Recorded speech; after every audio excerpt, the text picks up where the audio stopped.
11편진실의 조정, 제한장, 왕의 부름, 세종 30년 봄. 이슬은 시편을 마친 후 며칠간 선택의 무게에 짓눌려 있었다. 남편을 붙잡을 것인가, 보내줄 것인가. 두 가지 모두 포기할 수 없는 것처럼 느껴졌다. 11편을 시작하시겠습니까? 검은 정장 남자가 물었다. 예, 이제 마지막이 가까워졌네요. 그렇습니다. 11편에서 당신은 진실의 전체 모습을 보게 될 것입니다. 그리고 12편에서 선택을 해야 합니다. 이슬은 깊게 숨을 들이쉬고 캡슐에 들어갔다. 눈을 떴을 때 이슬은 웅장한 건물 앞에 있었다. 경복궁 근정전. 조선의 정전전殿이자 조회가 열리는 곳이었다. 장영실, 여기는 요정 장영실이 나타났다. 근정전입니다. 임금이 조정 대신들을 만나는 곳이죠. 바로 그때 한내관이 이슬에게 다가왔다. 신궁녀, 세종대왕께서 부르십니다. 이슬은 긴장하며 근정전 안으로 들어갔다. 세종이 용상에 앉아 있었고 주변에는 조정 대신들이 도열해 있었다. 신궁녀, 나아오시오. 세종의 목소리는 차분했지만 위엄이 있었다. 황공하옵니다. 전하. 이슬은 엎드렸다.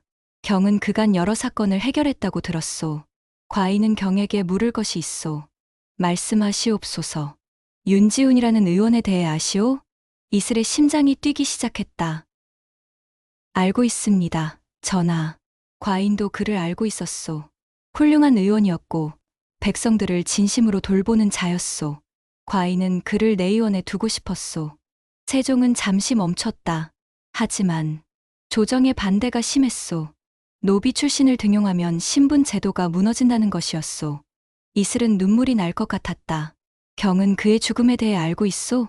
예, 전하. 과인도 알고 있소. 그가 억울하게 죽었다는 것을. 세종의 목소리가 무거워졌다. 하지만 과인은 진실을 밝힐 수 없었소. 조정의 균형이 무너지면 나라가 혼란에 빠질 것이기 때문이오. 이슬은 가슴이 답답했다. 세종조차 진실을 밝힐 수 없었다니.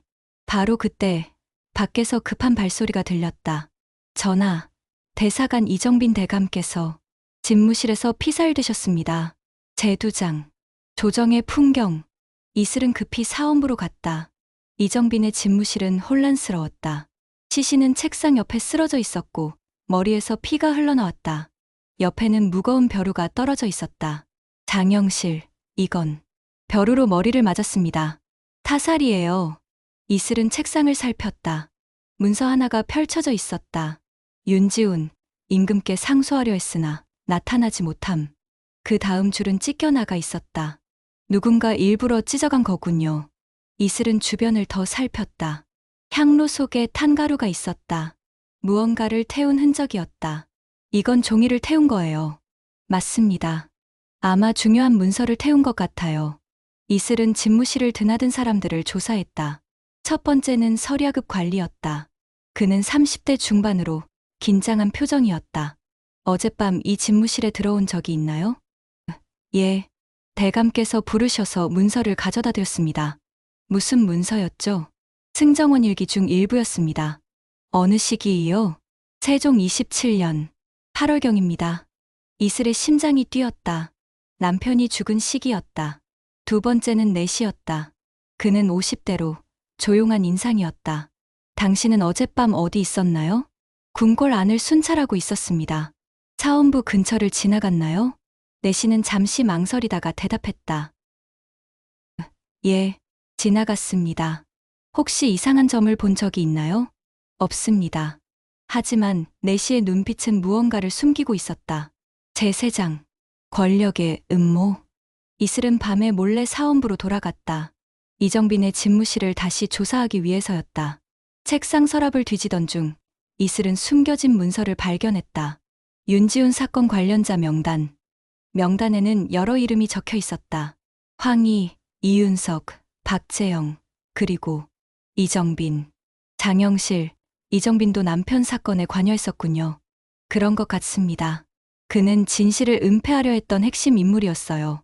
이슬은 명단 맨 아래에서 충격적인 이름을 발견했다. 신이슬, 자신의 이름이었다. 이게 무슨 뜻이죠? 장영실도 당황한 표정이었다. 모르겠습니다. 하지만 분명한 건 이 사건이 단순히 남편의 죽음만이 아니라 당신과도 연결되어 있다는 거예요. 바로 그때 뒤에서 목소리가 들렸다. 그 문서를 어떻게 찾으셨소? 이슬이 돌아보니 세종이 서 있었다. 전하. 놀라지 마시오. 과인도 진실을 알고 싶소. 세종은 문서를 받아 읽었다. 그리고 깊은 한숨을 쉬었다. 이정빈. 그도 음모에 가담했구나. 전하, 이 명단의 제 이름은 무슨 뜻입니까? 세종은 잠시 망설이다가 말했다. 경은 윤지훈의 아내가 아니오. 이슬은 충격을 받았다.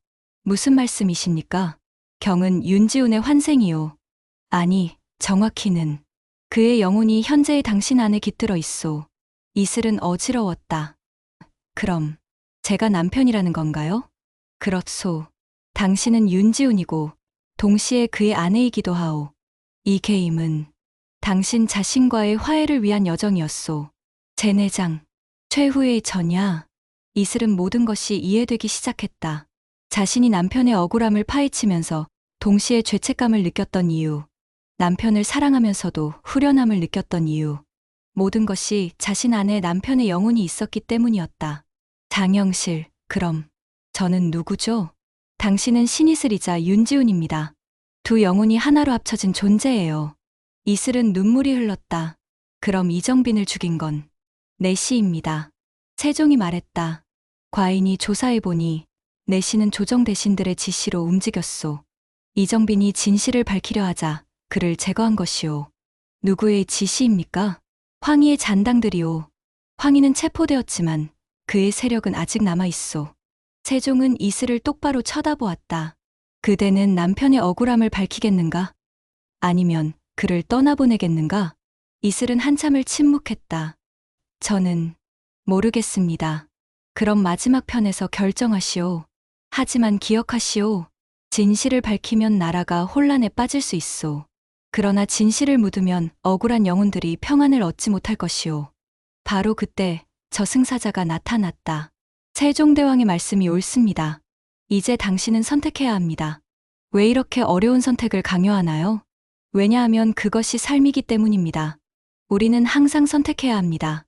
그리고 그 선택에는 책임이 따릅니다. 저승사자는 이슬의 어깨에 손을 얹었다. 다음 편, 마지막에서 그 답을 내려야 합니다. 준비하세요. 눈앞에 글씨가 떠올랐다. 11편 클리어. 최종편으로 이동할 수 있습니다. 빛이 이슬을 감쌌다. 2050년 미스테리 게임방. 이슬은 캡슐에서 나와 주저앉았다. 모든 것이 충격이었다. 검은 정장 남자가 다가왔다. 11편도 클리어하셨군요. 이제 진실을 모두 아셨습니다. 저는 남편이기도 하다는 거죠? 그렇습니다. 당신 안에는 윤지훈의 영혼이 있습니다. 그리고 신이슬의 영혼도 있습니다. 두 영혼이 하나로 합쳐진 것입니다. 그럼 제가 느꼈던 모든 감정들은 당신 자신과의 대화였습니다. 윤지훈으로서의 억울함, 신이슬로서의 죄책감, 모두 당신 안에 있던 것입니다. 이슬은 한참을 울었다. 이제 마지막 편에서 당신은 선택해야 합니다. 검은 정장 남자는 벽에 걸린 사진을 가리켰다.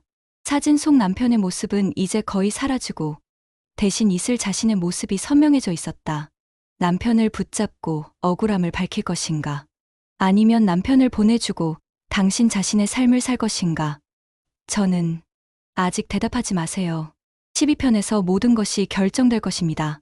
검은 정장 남자의 눈동자가 마지막으로 붉게 빛났다. 마지막을 준비하세요. 신이슬님, 11편 완.